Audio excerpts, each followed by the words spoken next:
Hello प्यारे बच्चों, today we are learning about the chapter number 11 for class 12, haloalkanes and haloarenes।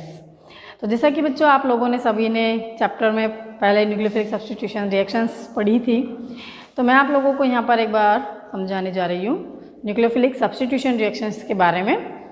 तो what are the nucleophilic substitution reactions, किस तरीके से होती है, इसके जो मैकेनिज्म है वो ये है कि when nucleophile react with alkyl halide, जब कोई भी न्यूक्लियोफाइल एल्किल हैलाइड के साथ में रिएक्शन करता है तो क्या होता है कि न्यूक्लियोफाइल एक क्या है, नेगेटिव पोर्शन है, वो क्या होता है नेगेटिव। और CX कार्बन एंड हेलोजन के बीच में इलेक्ट्रोनेगेटिविटी होने की वजह से इनके बीच में क्या प्रोड्यूस हो जाता है, एक पोलैरिटी आ जाती है, ओके, जिसकी वजह से इस पर नेगेटिव चार्ज आता है और इस पर पॉजिटिव चार्ज आता है। अब इस कंडीशन में क्या होता है कि जो एक न्यूक्लियोफाइल है वो अटैक करेगा किस पर, कार्बन के पॉजिटिव चार्ज पर, एंड हेलोजन होगा वो यहाँ से रिमूव हो जाएगा, ओके। तो फिर क्या बन जाएगा यहाँ पे CNU, यानी कि एक न्यूक्लियोफाइल का कंपाउंड बन जाएगा, प्लस X जो हेलोजन है वो क्या होगा, रिमूव हो जाएगा, ठीक है। तो ये है इसका मैकेनिज्म जो कि न्यूक्लियोफिलिक सब्स्टिट्यूशन रिएक्शन कहलाती है। इसके जो टाइप्स हैं वो 2 टाइप्स हैं, एक होता है SN1 रिएक्शन और एक होता है SN2 रिएक्शन। तो बच्चों आप देखोगे कि जो SN1 रिएक्शन है वो एक्चुअल में क्या है, यूनिमॉलिक्यूलर रिएक्शन है। यूनिमॉलिक्यूलर रिएक्शन का मतलब it's depend on one molecules concentration, okay, इसलिए इसको हम क्या बोलते हैं, unimolecular reaction. It is occurs in 2 steps, ये 2 स्टेप्स में होती है, जबकि SN2 रिएक्शन बाइमॉलिक्यूलर रिएक्शन है, इसीलिए हम इसको क्या लिखते हैं, SN2, okay. And it's occurs in single step, जबकि ये क्या होती है, एक सिंगल स्टेप में होती है, राइट।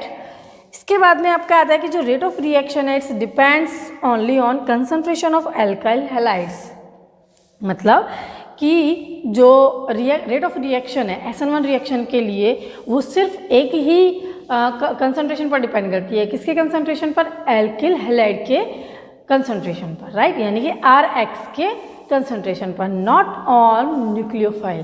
जैसे कि आप देख रहे हो कि न्यूक्लियोफिलिक सब्स्टिट्यूशन रिएक्शन के अंदर एक एल्काइल हैलाइड है और एक न्यूक्लियोफाइल है, बट SN1 रिएक्शन के अंदर ये जो रेट ऑफ रिएक्शन है वो सिर्फ और सिर्फ किस पर डिपेंड करती है, एल्किल हैलाइड के कंसंट्रेशन पर डिपेंड करती है।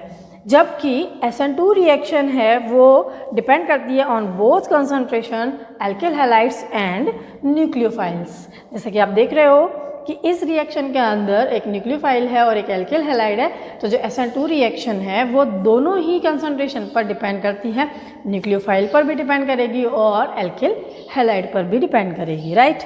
इसके बाद में आता है the products is form racemic mixture.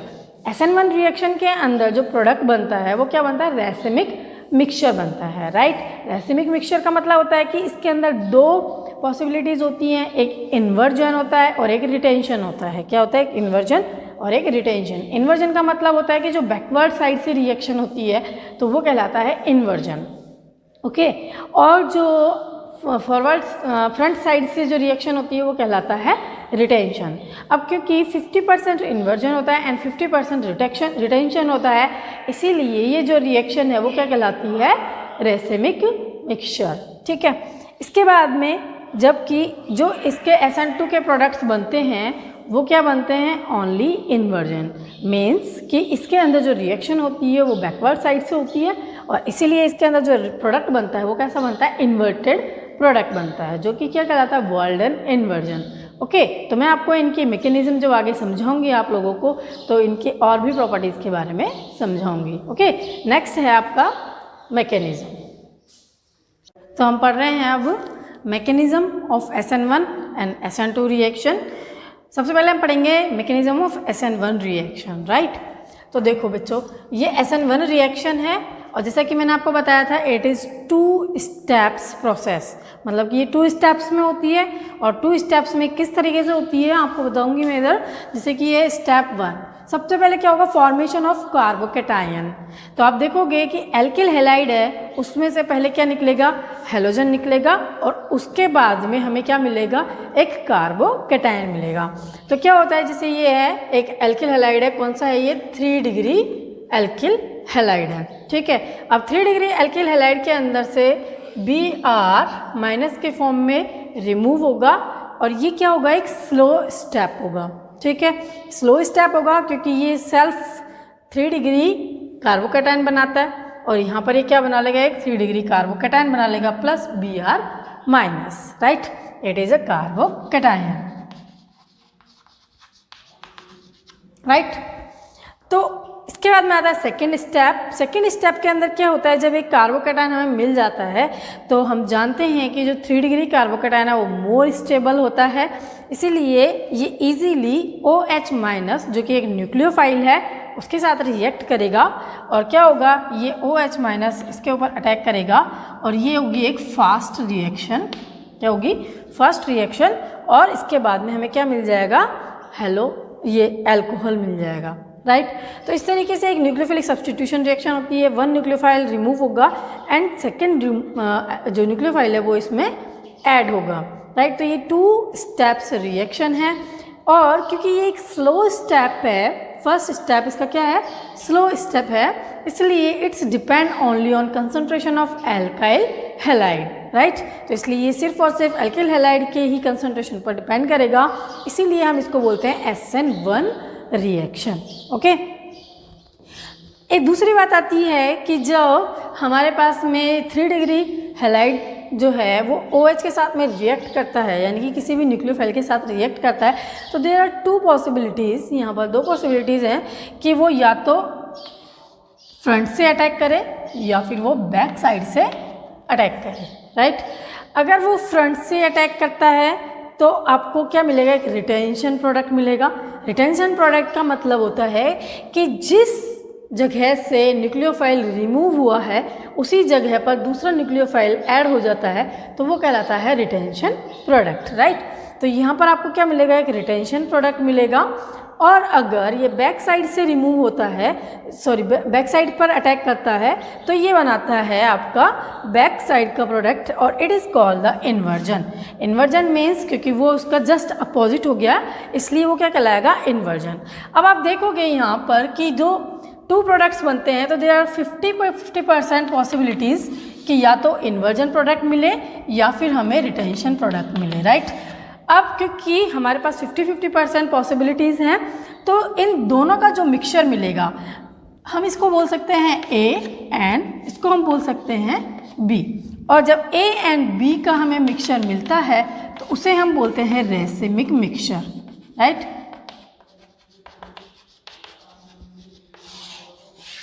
क्या कहते हैं हम, रेसिमिक मिक्सचर। और आपको ये पता होना चाहिए कि ये जो रेसिमिक मिक्सचर है वो एक दूसरे के एनेंशियोमर होते हैं। एनेंशियोमर का मतलब होता है कि ये एक दूसरे के मिरर इमेज तो होते हैं बट ये एक दूसरे पर सुपर इम्पोज नहीं होते हैं, राइट। तो मैं आपको एक बार छोटा सा एग्जांपल अभी बता देती हूँ कि होता क्या है। जैसे कि हमारे 2 हैंड्स हैं, राइट, ये 2 हैंड्स हैं, ये एक दूसरे के मिरर इमेज हैं, ओके। अगर हम बीच में मिरर लगा देते हैं तो ये एक दूसरे के क्या है, मिरर इमेज है। बट अगर हम इनको सुपर इम्पोज करते हैं इस तरीके से तो वो एक दूसरे के ऊपर सुपर इम्पोज नहीं होते हैं, ठीक है, एक दूसरे के ऊपर नहीं आते हैं। तो इसलिए ये क्या कहलाते हैं, एक दूसरे के एनेंशियोमर्स कहलाते हैं, ओके। अब क्या होता है कि जैसे इसी तरीके से ये प्रोडक्ट और ये प्रोडक्ट एक दूसरे के मिरर इमेज तो होंगे बट वो एक दूसरे पर सुपर इम्पोज नहीं होंगे, इसलिए हम इसको बोलेंगे रेसिमिक मिक्सचर और these are the enantiomer of the all types. दूसरी बात होती है reactivity order of halo alkanes. जब हम हेलो एल्केन्स की रिएक्टिविटी के बारे में बात करते हैं तो अब क्या होता है कि जो 3 डिग्री, 2 डिग्री, 1 डिग्री, हमें पता है कि जो हमें कार्बोकैटायन मिलता है वो 3 degree carbocation is more stable, वो ज़्यादा स्टेबल होता है। और ज़्यादा स्टेबल होने की वजह से जो सबसे इजीली कार्बोकैटायन बनेगा वो कौन बनेगा, 3 डिग्री कार्बोकैटायन बनेगा, राइट। तो इसीलिए जो यहाँ पर जो स्टेबल रिएक्टिविटी होगी towards the SN1 reaction of halo alkanes वो किसकी होगी, 3 डिग्री की ज़्यादा होगी, उसके बाद में 2 डिग्री की होगी, देन 1 डिग्री, और उसके बाद में होगी CH3X की, राइट। इसके बाद में हम पढ़ते हैं SN2 रिएक्शन। तो यही तो रहेगा। हाँ, तो बच्चों हम SN2 मैकेनिज्म पढ़ रहे थे। SN2 रिएक्शन क्या होती है कि SN2 रिएक्शन का नाम SN2 क्यों पड़ा, वो इसलिए पड़ा क्योंकि जो रेट ऑफ रिएक्शन है वो डिपेंड कर रही है 2 कंसंट्रेशन पर, एक तो एल्किल हैलाइड पर और एक न्यूक्लियोफाइल पर, राइट। तो आप देखोगे कि जो SN2 रिएक्शन है वो क्या है, बायोमोलिकुलर रिएक्शन है, क्योंकि इसके अंदर 2 मॉलिक्यूल्स की कंसंट्रेशन पर डिपेंड करती है रेट ऑफ रिएक्शन, और ये एक स्टेप में ही कंप्लीट होती है, राइट। तो देखो आप, जैसे CH3X यानी कि एक एल्किल हैलाइड है, OH के साथ रिएक्ट करेगा और क्या बनाएगा, CH3OH प्लस X। तो यहाँ पे क्या होता है, ये एक ही स्टेप में कंप्लीट हो जाती है। किस तरीके से, जैसे कि आप यहाँ देख रहे हो, ये है CH3Cl, इधर से OH माइनस अटैक करेगा। अब ये क्योंकि 1 डिग्री हैलाइड है, एल्किल हैलाइड है 1 डिग्री, राइट। तो क्या है ये 1 डिग्री एल्काइल हैलाइड, राइट। तो 1 डिग्री एल्किल हैलाइड में वो सेल्फ कार्बोकेटायन बनाने की टेंडेंसी नहीं रखेगा, या उसकी जो सेल्फ कार्बोकेटायन बनाने की टेंडेंसी है वो क्या होगी, कम होगी, ओके। तो इस कंडीशन में क्या होगा, व्हेन कोई भी न्यूक्लियोफाइल इस पर अटैक करेगा तो क्या होगा, जैसे कि ये न्यूक्लियोफाइल है, इस पर अटैक करता है तो क्या होता है, यहाँ से Cl न्यूक्लियोफाइल के फॉर्म में रिमूव हो जाता है, राइट। तो OH माइनस अटैक करेगा और Cl रिमूव होगा। तो ये जो प्रोसेस है वो साइमल्टेनियसली होगी, एक साथ होगी। तो क्या होता है, इधर से OH जुड़ता है और इधर से Cl रिमूव होता है। तो ये दोनों ही रिएक्शन एक साथ हो रही है, ठीक है। इसलिए हम इसको बोलते हैं इंटरमीडिएट। क्या बोलते हैं इसको, इंटरमीडिएट, राइट। तो हमें एक इंटरमीडिएट स्टेट मिलती है, और इसके बाद में आप यहाँ पर देखोगे कि OH जुड़ जाता है और Cl माइनस यहाँ से रिमूव हो जाता है, राइट। तो इसको हम बोलते हैं इन्वर्जन प्रोडक्ट, इन्वर्टेड प्रोडक्ट। क्यों, क्योंकि आप देख रहे हो यहाँ पर Cl था, वो कहाँ पे था, इस साइड में था, राइट। और इस तरफ आप देख रहे हो कि OH जो ऐड हुआ है वो उसके बैकवर्ड साइड में ऐड हुआ है, राइट। इसलिए हम इसको क्या बोलेंगे, इन्वर्जन, ओके। तो SN2 रिएक्शन के अंदर हमें सिर्फ क्या मिलता है, इन्वर्टेड प्रोडक्ट मिलता है, राइट। इसके बाद में आपका आता है reactivity order of the halo alkanes. तो for SN2 reaction 1 degree, 2 degree and 3 degree जो रिएक्टिविटी ऑर्डर है वो होगा, यानी कि CH3X मोर रिएक्टिव होगा, then 1 degree, then 2 degree and then 3 degree. आपको पता ही है कि 3 डिग्री इसके अंदर लेस रिएक्टिव होगा क्योंकि वो सेल्फ कार्बोकेटायन बना लेता है, तो वो किसके लिए होगा, SN1 रिएक्शन के लिए होगा। सेकेंड थिंग है कि जो रेट ऑफ रिएक्शन है R, it's depend on both concentration, alkyl halides and as well as nucleophile. तो दोनों की ही कंसंट्रेशन पर वो डिपेंड करेगा, इसलिए it is called SN2 reaction. जबकि SN1 रिएक्शन के अंदर जो R है, यानी कि रेट ऑफ रिएक्शन है, वो डिपेंड करती है ओनली किस पर, this is the rate law, ठीक है, कांस्टेंट, रेट लॉ कांस्टेंट, और ये डिपेंड करेगा किस पर, R3X पर, राइट, यानी कि 3 डिग्री एल्किल हैलाइड पर ये डिपेंड करेगा, न्यूक्लियोफाइल की कंसंट्रेशन पर ये डिपेंड नहीं करेगा। सबको समझ में आया। तो इस तरीके से आप देखोगे कि जो SN2 रिएक्शन है वो पूरी कंप्लीट मैकेनिज्म है इसकी, और SN1 और SN2 रिएक्शन किस तरीके से एक दूसरे से अलग होते हैं, तो आप उनको दोनों के बीच में जो डिफ्रेंशिएशन है वो आप लिख सकते हो इजीली, उनका मैकेनिज्म लिख सकते हो, साथ में साथ उनकी जितनी भी प्रॉपर्टीज़ आपके आती हैं उनको भी आप डिफ्रेंशिएट कर सकते हो, राइट। तो बच्चों आप लोगों ने देखा SN1 और SN2 रिएक्शन की, साथ में ही बच्चों हम देखते हैं SN1 रिएक्शन के लिए एलाइलिक एंड बेंजाइलिक हैलाइड्स के बारे में। एलाइलिक और बेंजाइलिक जो हैलाइड्स हैं वो SN1 रिएक्शन के टूवर्ड्स बहुत ज़्यादा क्या होते हैं, रिएक्टिव होते हैं। ऐसा क्यों होता है, क्योंकि इनके अंदर जो कार्बोकेटायन बनता है वो क्या होता है, स्टेबल होता है, या फिर बहुत ज़्यादा क्या हो जाता है, रेजोनेंस की वजह से उनकी स्टेबिलिटी इंक्रीज हो जाती है, राइट। तो जैसे this is the allylic halide, allylic chloride, CH2 double bond CH, CH2Cl, this position is called allylic position, right. तो ये क्या है, एक एलाइलिक हैलाइड है, और this is benzylic halide, right. तो देखते हो आप, जैसे कि हम देखते हैं CH2 double bond CH, CH2 plus ये कार्बोकेटायन बना कब, जब इसके अंदर से Cl रिमूव हो जाता है तो क्या बनता है, कार्बोकेटायन बनता है। This is a carbocation and it is stable due to the resonance. जैसे कि आप देख रहे हो कि यहाँ से ये डबल बॉन्ड है, ये मूव करेगा और इधर आ जाएगा, ठीक है, और कार्बोकेटायन इस साइड में आ जाएगा। तो आप देखोगे CH2 पर कार्बोकेटायन आ जाता है और डबल बॉन्ड यहाँ पर आ जाता है। तो क्योंकि रेजोनेंस की वजह से जो कार्बोकेटायन की वो स्टेबिलिटी इंक्रीज हो जाती है, और यही रीज़न है कि ये किसके SN1 रिएक्शन के टूवर्ड्स में काफ़ी रिएक्टिव होता है, ठीक है। इसी तरीके से बेंजिल हैलाइड है, बेंजाइल CH2X, राइट। तो इसके अंदर भी क्या होता है, सेम थिंग कि यहाँ से ये डबल बॉन्ड है, ये मूव करेगा इस पर, ठीक है। ये प्लस कैसे मिला हमें पता है, it is a carbocation when X is removed, right. तो आप देखोगे यहाँ पर कि ये जो बेंजाइन रिंग है इसके अंदर क्या होता है, काफ़ी सारा रेजोनेंस होता है। उस रेजोनेंस की वजह से इसकी स्टेबिलिटी क्या होती है, इंक्रीज हो जाती है। तो देखोगे आप कि यहाँ पर जैसे ही इधर से ये इलेक्ट्रॉन मूव हुआ तो पॉजिटिव चार्ज आया और यहाँ पर क्या आया, डबल बॉन्ड आया।